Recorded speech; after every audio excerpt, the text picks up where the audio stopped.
All right, we're back with another exciting episode of the Catalyzing Podcast. And today I am honored and pleased to have Mr. Tyler Knight join me. Tyler is the rehab coordinator for Charlotte FC in the MLS.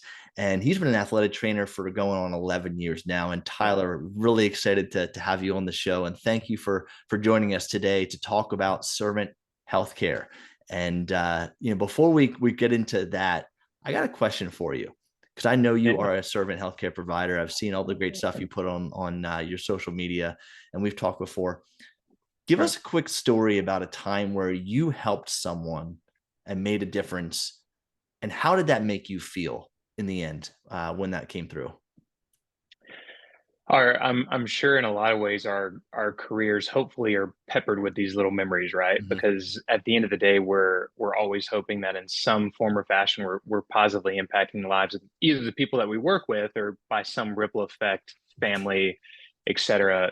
The first thing that comes to mind is in athletics in this athletic training realm is we had a player returning from a very serious long-term lower extremity injury. And as we were going through the process, he had, massive goals, and we're making sure that we understand what his life goals are, obviously what his professional goals and aspirations are, and how we kind of marry those two. And I remember him saying, "TK, I need y'all's help," referring to us and the rest of the high performance team. "I want to be the best center back in Major League Soccer this year." And I remember saying, "It's going to be a tough road, but we can work towards that. And whatever we can do to accomplish it and how we can assist you, we'll do." So that thought just kind of sat just on my brain almost nightly. So what I decided to do was I started writing him notes. So I would write a note, "You're going to be the best center back in the league this year," or "Today's speed bump was only a hiccup in all the success you're going to achieve." Just these encouraging, almost aspirational quotes to try to make the thing that he wanted come to life. And I'd slide him into his gear. I still don't know if he knows that I was the one doing it. But I remember being on the training field after he had returned, and he pulled a little piece of paper out of his pocket and was looking at it as we're on the field, and he slid it back in. And it was the same piece of little stripped white paper that I'd cut out a few training days before that just said, "You were so close. Don't let challenges stop you now." And to see him look at those, because again, we in servanthood, you never do things to get anything in return, right? So I didn't care that if he knew it was me or if he thought it was somebody else. And sometimes you don't ever know the impact that you're making, but to see him pull that little note out in the middle of a session to look at it almost as maybe one, a moment of encouragement, but two, maybe he's reflecting on the long road that he's taken and the speed bumps and the challenges and all the great memories as well to get to the place that he's now back to. So to get kind of a glimpse into that, I remember getting goosebumps inside, thinking those things matter, and the little things do matter to people. Absolutely. And those are the moments that just drive us to continue to want to do what we do when we see those Yep. outcomes and we see how it impacts others. And that's why I wanted to have that conversation with you today surrounding the topic of servant healthcare. And before we talk about servant healthcare, that's probably a lesser known thing. People hear the concept of servant leadership. And Yep. when it comes to servant leadership, it is really a philosophy that emphasizes the importance of helping others, and rather than pursuing your own personal interests, you're seeking to raise others up and to deliver on their ambitions. And really, it is based on the leader of someone who's committed to the growth and development of others, especially Yep. when you're a part of a team. That seeing your team grow, seeing situations where you can listen, you can empathize, you can Mhm. collaborate to help address Right. the needs of others, to your followers, to the people that you have influence over, and also the people that influence you. So Right. when we talk about those key traits of servant leadership, got the humility, the self-awareness, the empathy, Yeah. the ability to empower others. It really does lead to a higher level of engagement and better performance and better organizational culture, or better rapport and bridge building with those people that you work with. So, that's that foundation of servant leadership.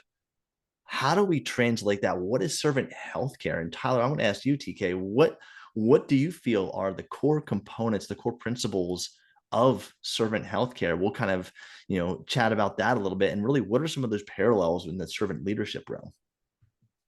I, as I sit and think about it from a core principle thing, I try to reflect on what are things that I tell myself every day, or what are things that I've practiced, or maybe other people have shared with me that have made an impact on me. Mm-hmm. And one of the biggest ones is you have to meet people where they are. And as I said earlier, you can never expect anything in return, because if we are serving others to then receive, we're doing it from the wrong approach. And you kind of talk about humility, and it almost adds a sense of ego too. Like, I'm going to do something for you, so when I need something, you're going to return the favor. And for me, that's probably the most important thing, is meet them where they are, and do it not expecting anything. And one of the other two that come to mind is, you're enough. Whatever setting you're in, you are enough. It doesn't matter your title, your realm, your responsibilities, how many followers you have on, your social media platforms, because we don't ever see how maybe a smile, or holding the door for someone, or engaging Mm-hmm. someone in a time that either we know is difficult, or a time that we don't know is difficult, how that's going to impact people down the line, and their family, their friends, whatever it is. Um, it's something I actually think of a current player as well, that he embodies a principle. I'll call it the governance principle. I say it with an awkward accent because he's English. But when you talk to him, he makes you feel like you're the only thing that's there.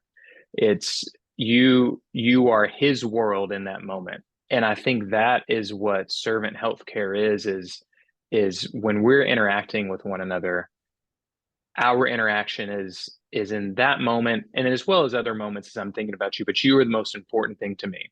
And I'm going to listen, I'm going to engage, I'm going to remember things that you say, because ultimately, if we have these conversations and these interactions, and I'm shoving the detail to the side, or making them just feel like they're the next thing on the to-do list, we don't connect with people on the level that we need to. And those are probably my three most important principles when trying to live this life of servant healthcare, and hopefully in some form of leadership fashion. And hearing you say that really brings me to the importance of empathy and compassion, I think, in Mm-hmm. servant healthcare. It places being a servant in that capacity places a large emphasis on understanding the others, making them Yeah. more, like you said, you're the most important thing right now. That can be highly impactful, and that can be the difference between someone following your recommendations for a plan of care and just brushing Mm-hmm. it off to the side and not believing in the journey that you're trying to take them on as a healthcare provider. Yeah. um, it's not just about you as a person too. It's about like whatever team you're a part of, your organization, Right. etc. As a team, demonstrating that empathy and compassion of the Yeah. people that you serve is so Mm-hmm. crucial. So, hearing you speak about that, that's really the first thing that came to mind about that, a principle of servant healthcare is Right. the importance of empathy and compassion. Mm-hmm. And we'll talk about roadblocks later, and I think we can talk about compassion fatigue, and that's something that can It's definitely play real. against. It's real. But right Mm-hmm. now, with those core principles, I think that's a key part of it, and also it gets back to that patient-centered care. Yeah. So, let's talk about patient-centered care, because that really speaks to what you were saying. It's the importance of listening and putting the needs of others first. Mm-hmm. It's aligning the principles and the solutions that you offer as a healthcare provider with what their needs are as a patient. So, Yeah. using this approach, you kind of build a mini culture between You do. yourself and the person that you're working with, but also the culture of your team, your high performance team that you've got that you work with. So like, what is beyond what you already said, patient centered care? What delivers that? How do you make that a focus? Ron Corson, he's at the University of Georgia. He spoke when I was a student at Alabama at a CETA conference. And Ron, I can't remember anything else about his presentation, but Ron said, athletes don't care how much you know until they know how much you care. And we're talking about empathy and compassion and engagement. And that's something that has stuck with me to the core, not only in athletic training, but in life. You could take it one step further by replacing the word athletes with person or people. Right. Because at the end of the day, at least in my setting, my realm is professional sports. The My colleagues or employees are athletes, but outside of that building, they are so much more. They are brothers, um, friends, husbands, dads, and if we can't invest in the things they are inside or outside of work and find out where those correlations lie inside, it's hard to have a patient-centered care approach because we're only worried about one thing and what happens in between the lines of whatever your field of play, or for people not in the sports setting, whatever their profession or duty is outside of work that enables them to maybe one, live a passion, or two, provide for family. And the engagement is probably one of the core principles to creating lasting change. It's details matter because you have to listen and have to relate those details to further experiences. And then it's engagement, and then it's action. Because if you have all those things, people know that you care about them inside of whatever their profession is, as well as outside of it. So I'd never pretend to know, like I know everything that's going on in someone's life with the pathology maybe that they're dealing with on the table. So I'm going to ask questions and find a way to engage them. And that engagement part is also crucial when you're a part of a team. Yep. So let's think about the servant healthcare approach, not only in terms of a patient-centered care, but now when you are a member of a healthcare team, whether you all work for the Mm-hmm. same organization or you are an athletic trainer at a high school that has to work with this hospital group over here and this rehab group and this team physician. The first thing that comes to mind with what you're talking about when you mention engagement is, are people in that team engaged in that team, and do you care about the level of engagement in that team, or are you a passive bystander to what's happening, you just kind of going with the flow?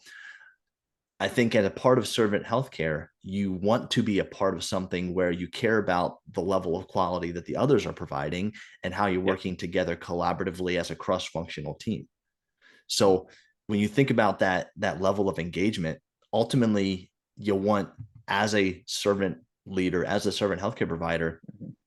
if you're on a team with others, you want them to also feel like they're a part of that team. You want them to also feel excited about collaborating with you. And in order to do that, you have to make collaboration and that cross-functional teamwork really important. So, in what strategies, kind of in this same theme, from a collaboration and a cross-functional team perspective, what are some strategies that you implement in your role to bring the team together to focus on the importance and the needs of the other members of the team so that you are all delivering healthcare of the same quality? You're all, band members playing multiple different instruments playing one song. Unison, yeah. Yep. It's expectations is a big one. Mm-hmm. And kind of along the lines of what you're saying, I think the people that we work with, and our team in general, and maybe from a leadership position, people want to know three things: that you care about them, that you're going to make them better, and they know how they're going to fit into whatever your puzzle piece of success or achievement is. If you can accomplish those three things, you can get the most out of everybody around you. So, from a practical standpoint, our group meets in the morning before training starts. We review the day, our goals, as well as maybe any changes with players that are available or maybe they're not available and are still in that return to sport process. And we talk about everything from life and sports. So, hey, this guy may seem a little off today because his kid's sick, or he may be tired because he has a newborn and he and his wife have been up all night. So those little details outside of sport that then impact sport we're discussing. And then we'll have a much more in-depth conversation at the end of the day in regards to, hey, how did we achieve the goals that we set out to do today? Are there areas that we can get better? But it gives everybody the opportunity to speak, because from the leadership standpoint, the best leaders, in my opinion, aren't always the loudest ones in the room. And people follow you because they choose to. So you've given them a reason to say, hey, I trust you because you believe in me. Let's accomplish this goal together. And another easy way to do that is I think there's three things that we can give freely to people every day. That's our time, our attention, and our energy. So we'll meet as a staff, like I said, twice a day, but I'm trying to grab coffee or go on a run with or set a schedule of, hey, when we're going to meet with people on our staff, can we sit down and can I find out one, how life is for you? But two, do you feel like you're having the same impact in sports and in this environment that you felt like you should have? And if you're not, how can we help one another get there? Or how can I help you get there? And it's back to your collaboration, your communication, your level of engagement. Those are things that we can do every day. It just requires a little effort and maybe some planning. Yes, it absolutely does. And I think when others see that happening, when the outsiders see that occurring as a team, they see clean communication, they see errors not happening, they see a team that is bonded together. And that's also something that other professionals, hey, I would love to be a part of that team if an opening ever comes up, or they witness the energy, they see how everyone is on a common mission, Yeah. and that's very visible to others when that's happening, and that's very exciting. And that's, I think, as healthcare providers, whether we're on a team of 2 or 20, having that shared mission and having people see that we are on the same mission is so Mm-hmm. crucial for continuity of care and for building your influence as a team. So that's how others see that. And they also, as we go through this, we see those challenges in delivering that servant healthcare. There's definitely challenges as an individual and as a team. TK, what are some challenges that you have come across or that you just see out there that, when you're trying to be a leader, a servant healthcare provider, these things pop up and you have to work through them? Yeah, ego is probably the first one that comes to Uh-huh. mind. I think ego probably stands for everybody's got one. And in a lot of ways, it's probably what's pushed people to achieve the levels that they've achieved. But ego in excess is never great. And kind of to your point about being connected, a connected team and a committed team is one that's going to find success. The other thing that I like for our group is I look at us as a group of leaders, if you will. So we try to be very intentional about not having titles. We are 4 athletic trainers, 2 performance specialists. Obviously, roles and responsibilities differ, but that's another way we try to temper the egos a little bit. Is we're all working towards the same goal. We have very, very similar aspirations towards that. How can we find a way to connect them? So if we can kind of get out of the way of ourselves, I feel like that can go a long way as a team, but also individually. So what's our personal health care check look like? How are we finding ways to humbly replenish ourselves without trying to put ourselves ahead of the things that we know we're here to do, which is serve others and to impact. And some of that is also tempering environment. Environment can be a huge roadblock if you think about the stress and the chaos and the expectations of professional sports or in some of our secondary settings, what are our moms and dads expectations or grandparents of I've got to recover from this because I want to be able to play with my kids, or I've got to return from whatever's ailing me because this is how I provide for my family. And if we can identify some of those roadblocks, we can limit fear, we can go back to our expectations, set them appropriately, find out what our path is going to be, and then you hope that you evolve from there. Just because you are a servant healthcare provider doesn't mean that you have to sacrifice your own needs as well. Yeah. Mm-hmm. You place priority and you help to support the needs of others, but it doesn't mean that you do it in a win-lose capacity Yeah. where you do it. And that can happen. That's definitely a roadblock. People from a time management perspective, or just simply balancing the needs of, you're so invested in helping others that you don't take care of yourself. You don't give yourself the time, you don't plan appropriately, you don't give yourself the time to refuel and replenish yourself. um, you put so much effort on the other side that your bucket starts to empty, and Yeah. then you have less to give. And I think that's a really big roadblock is, you become so focused on the giving, and that's good. That's not a It's bad wonderful. thing.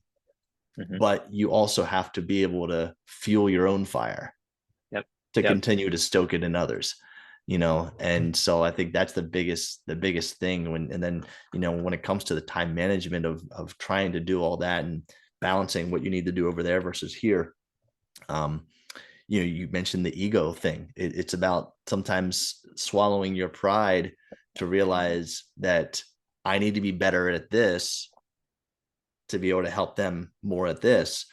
But a roadblock is that ego of, if I don't recognize my own flaws Yep. or my own opportunities to get better, it's not going to allow me, no matter how much I want to, it's not going to allow me to be able to give and support others in the way they need to, because I hold myself back. Yep. So I think And that's we're a. really good at doing that Oh sometimes. yeah. Very good at that. Very good at that. And then there's the dependency. Think about that. Like, if you're doing that to a point where someone becomes dependent upon you. Mhm. So, how can we avoid that? Education, right? Right. Empowering them versus just spoon feeding. Yep. I'm sure you do a lot of that stuff when it comes to the people that you care for. Like, it's not just by you, you know, doing all the treatment for them. You're teaching them things to care for themselves, right? Yeah, you have to find, and it all. I feel like the circle always comes back to engagement, expectation, collaboration, Yep. communication. But you're 100% right. If we haven't found a way to create a connection that the people that we work with believe in us and the plan that we've set forth to help them execute, and given them the tools and the tasks to be able to do that on their own, because eventually there will be a day, like you said, from the dependency standpoint, is hopefully they don't need our level of care as much. We're always Right. there to assist and provide if we can, but I'll walk along with you. But it's not just going to be one set of footprints on the beach because you're on my back. You know what I mean? We're walking hand in hand, and then maybe those footprints diverge a little bit, but we are still very much in unison. That if you need me, I'm right back to help. But if it's just you on my back the whole way, I like to think I'm a strong guy, but I don't know how far I can It's a go. great way to think about it. It's a great way to think about it. And, as we think about those roadblocks and those challenges, we want to have strategies to reduce those Right. things from occurring. And so, Hmm. what are some strategies that you've personally implemented or that you recommend to reduce the risk of those roadblocks getting in the way so that you can truly fulfill your desire to be a servant healthcare provider, while also still at the same time taking care of yourself and doing the things that you need to do? Right. I'll look forward to hearing your response as well, because it's a wonderful perspective and context for me. But my day probably starts with some form of discipline.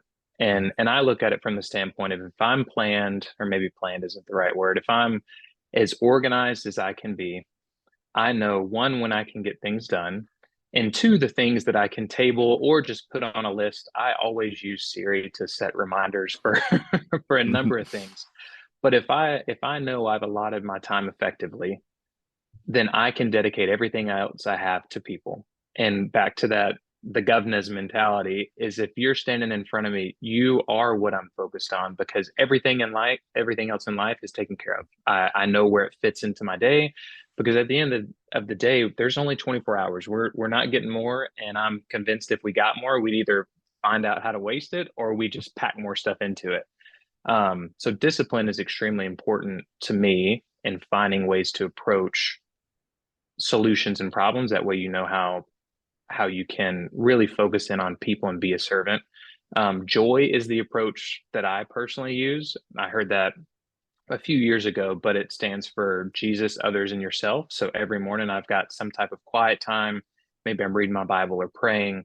For the others piece, I'll walk our little dog Tibby for my wife, maybe leave her a little note on the counter, fix her some coffee, and then it's me.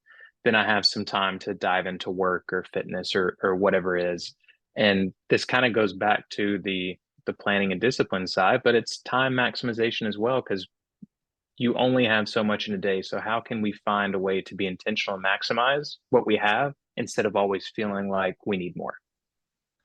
And I think what complements that really well is determining your purpose, knowing, some people Hmm. call it knowing your why. Some people Have to know your just why. call it as prioritizing your values, your principles.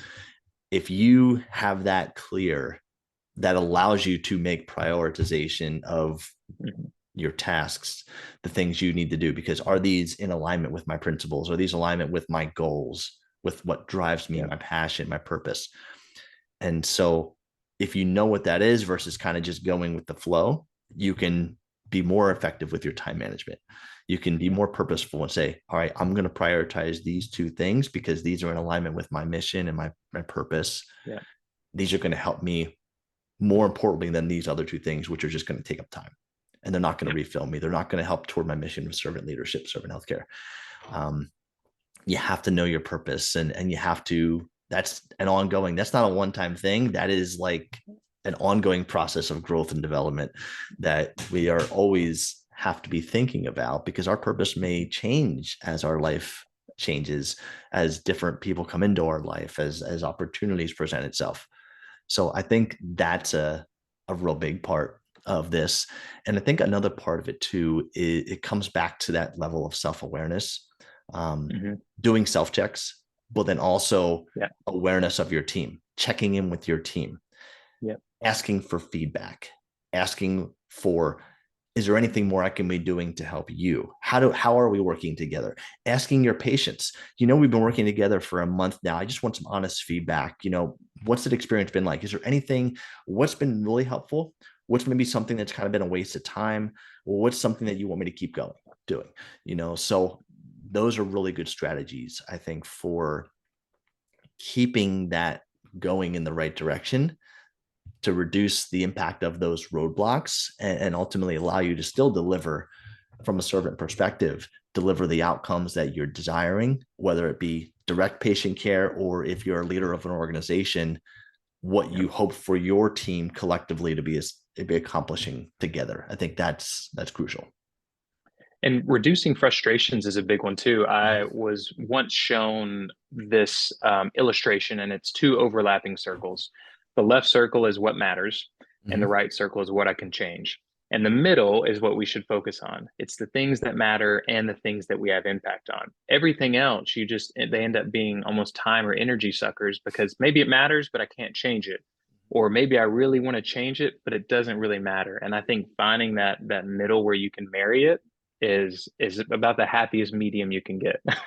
And that's where very clear mutual shared expectations is so crucial, Yeah. both from a provider patient perspective, what's expected of Hmm. you, what's expected of me, but also from a team perspective. Right. Because when there's not clear expectations, when there's not clearly communicated um, messaging, that's where that friction occurs, and that's where those things pop up that Yep. don't help. Yep.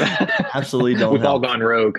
Yes, exactly. We've all done it, and then that impacts it. So, TK, that is some fantastic stuff. What is one final call to action pertaining to other healthcare professionals? I don't want to just limit this to athletic trainers. Other Yeah. healthcare professionals out there. What is like one or two things you're like, what, this is why it's important to focus on servant healthcare, and these are my suggestions based on what I've learned. The biggest thing for me is never forget that younger version of you, Mm-hmm. or that version of you maybe that was in school that was so passionate and so on fire to make a change in your industry, or to make a change in someone's life. And then we get into these jobs or these professions, and we encounter these very real roadblocks, whether you can physically see them or psychologically feel them. And it's easy to get jaded and to get discouraged. But if we can think back to, for me, it was a high school kid that was laying on a couch with a fractured tibia for the second time, hadn't showered in 3 days, because I thought, what could this possibly, how could this benefit me? And what is the why of this? I wanted to be a chef, go to culinary school. I had my career path set. And in that moment, it changed, because I thought, there's people that I've worked with that haven't given me the hope that either I could return back to my sport healthy, or that I could just live a very active, healthy lifestyle. And I said, I'm going to do this. I might not be the smartest person in the room. I might not know everything or be the most eloquent, but I can remember my why. And my why was always for others. It was never for myself. And I think it's really easy to get discouraged by maybe leaders or bosses or these things that we're not exposed to or you don't see because you're so on fire and you're so ready to make an impact. And then when we encounter those, it's easy to forget everything that we once believed. So don't get discouraged. You are enough. We can always do more, but we are 1000% stronger together. So people is it's our most valuable resource. DK, you are appreciated, my man. Thank you so much for doing what you do, for the impact that you leave, and for just the energy that you bring in that presence. And it's a pleasure getting to know you more. And I definitely want to continue that relationship. So thank you for taking some time to be on the Catalyzing podcast, for sharing this message and having this conversation with me, something that I think is super crucial for us to be talking about as healthcare providers. So uh, Tyler's contact information will be in the show notes. You can look below, get the show notes as contact information where you can find him on social media. Definitely give him a follow for some good optimistic stuff. And Tyler, we will talk again soon. Thank you so much for taking some time, and keep doing the great things you're doing. I'm looking forward to it. Thank you. All right. Have a great day.